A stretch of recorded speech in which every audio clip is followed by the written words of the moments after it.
ভাই রে ভাই, কলকাতার কিছু দাদা দিদিদের ভিডিও দেখলাম, ভিডিওগুলো দেখা এত বিরক্ত লাগছে। মানে এরা যে কোন লেভেলের অশিক্ষিত, কোন লেভেলের মূর্খ। হ্যাঁ, মানে এরা কি বলে, দাদা একটা বাত খুলে দেব দিদি, আমি একা বর্ডারের ওখানে গিয়ে হিসু করে দিলেই তো বাংলাদেশ ভেসে যাবে। এই বাত কি তোমার পরনের আন্ডারওয়্যার, পরনের জাঙ্গিয়া যে যেখানে সেখানে ভালো লাগলো খুইলা দিলাম?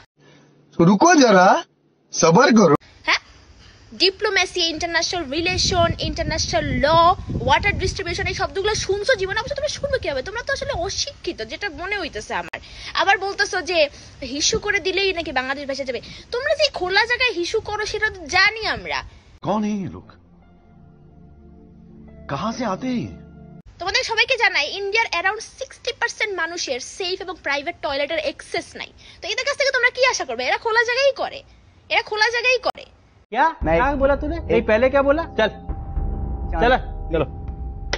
ওই শিক্ষিতি খালাম্মার রাখেন আন্নে শিক্ষা, আন্নাগো দেশের মতো শিক্ষা আন্দার দরকার নাই। যে দেশের প্রধানমন্ত্রী ঠিক নাই, যে দেশের 2-3 বার স্বাধীন করতে হয়, সেই দেশের মানুষ আন্নে আন্ডারে শিখাবেন শিক্ষা। কি আছে কইতাম খালাম্মা, নেরে থাক বাদ দিছি, বেডি মানুষ। আর দ্বিতীয়ত আন্নের কথা অনুযায়ী 60% মানুষের হিসু দিয়ে আন্নারা ভাসিয়েছেন। চিন্তা করেন, এবার যদি 100% মানুষ হিসু করে আন্নার বাংলাদেশ, আন্নের কি হবে খালাম্মা? আন্নের কথাই চিন্তা করি এর খালাম্মা। আহা রে খালাম্মা।